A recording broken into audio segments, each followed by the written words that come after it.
যে ব্যক্তি ঈমান নিয়ে মৃত্যুবরণ করতে পারল না, মৃত্যু থেকে শুরু করে জাহান্নাম পর্যন্ত তার পরিস্থিতি ক্রমাগতভাবে খারাপ হতে থাকে।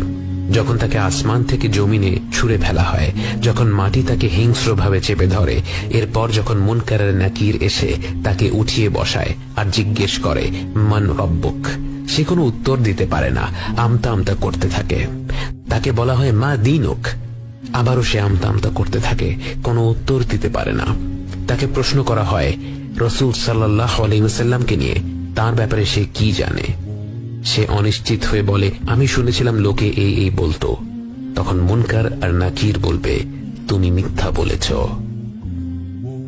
তার মাথায় শক্ত লোহা দিয়ে এত জোরে আঘাত করা হবে যে তার চিৎকার শুনতে পাবে আশেপাশে প্রতিটি সৃষ্টি, শুধু মানুষ আর জিন ব্যতীত। এরপর তাকে জান্নাতের একটি দৃশ্য দেখানো হবে।